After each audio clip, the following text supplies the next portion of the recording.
शेतकरी मंडळी, सोयाबीन पिकाला फुलधारणा हे जास्त प्रमाणात झाली पाहिजे, फुलगड झाली पाहिजे नाही, अळीचा खात्मा झाला पाहिजे, पण सोयाबीनची क्वालिटी एक नंबर क्वालिटीमध्ये आपलं सोयाबीन पीक राहिलं पाहिजे।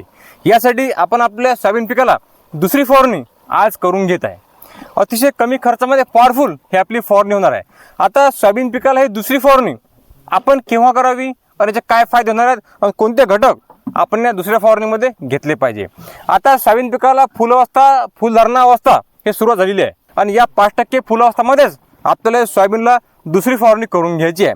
आता यामध्ये जे आपण अळीनाशक घेतलेलं आहे ते म्हणजे क्लोरांट्रानिलिप्रोल, जो आपला कोराजेनमध्ये घटक येते, हा घटक आता कमी खर्चामध्ये उपलब्ध आहे, कारण बऱ्याचशा कंपन्या या घटकाचं उत्पादन त्या अडचणी करतात। तुम्ही कोणत्याही कंपनीचं उत्पादन घ्या, प्रतिंबाला 10 ml न। याने काय होणार की सोयाबीन पिकाला जेवढी लहान आणि मोठी अळी असेल याचा उत्तम प्रकारे खात्मा होणार आहे। तर हा आपण घटक घेतलेला आहे प्रतिंबाला 10 ml न। दुसरं म्हणजे टॉनिक।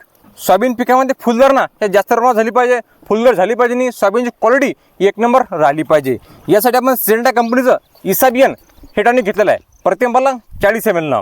फुलधारणा जास्त करण्यासाठी, फुलगड कमी करण्यासाठी आणि क्वालिटी मेंटेन ठेवण्यासाठी इसाबियन खूप चांगल्या प्रकारे या अवस्थेमध्ये काम करते। तर हे आपण घेतलेलं आहे प्रतिंबाला 40 ml न।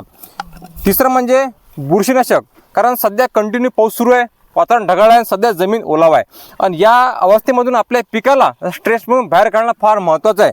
यासाठी आपण घेतलेला आहे एक बुरशीनाशक कमी खर्चामध्ये, ते म्हणजे टिल्ट। यामध्ये प्रोपिकोनोझोल हा घटक आहे आणि हा घटक आपण घेतलेला आहे प्रतिंबाला 15 ml न। चांगल्या प्रकारे फंगसवर हे काम करते।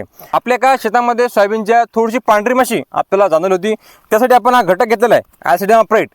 20% यामध्ये घटक आहे, हा 15 ग्रॅमनं आपण घेतलेला आहे। जर पांढऱ्या माशीचा प्रादुर्भाव तुम्हाला वाटला तरच हा घटक घ्या, ती चौथा। नाहीतर या तीनच औषधामुळे आपली एक नंबर फवारणी ही दुसरी फवारणी होऊन जाणार आहे। संपूर्ण आज आपल्या वावरामध्ये हे आपले जीवाभावाचे माणसं आहेत, मागच्या 5 ते 6 वर्ष झाले आपण फवारणी अटपून घेत आहे आणि कमी खर्चामध्ये। कारण कसं आहे की दुकानदार देत राहते, शेतकरी घेत राहतात। आपल्या शेतकऱ्यांना कमी खर्चामध्ये, कमी वेळेमध्ये चांगली फवारणी भेटावी, चांगले घटक भेटावे, हाच आपला प्रामाणिक प्रयत्न आहे आणि या तिन्ही घटकमुळे एक नंबर फवारणी दुसरी फवारणी आपली होऊन जाणार आहे। अशा माहिती करता तुम्ही सबस्क्राईब करून ठेवा, म्हणजे रोजचे व्हिडिओ तुमच्यापर्यंत येत राहतील। धन्यवाद। या व्हिडिओमध्ये आपण थांबणार येतच आणि तुमचे काही प्रश्न असतील तर कमेंटमध्ये नक्की विचारा। जय जवान, जय किसान।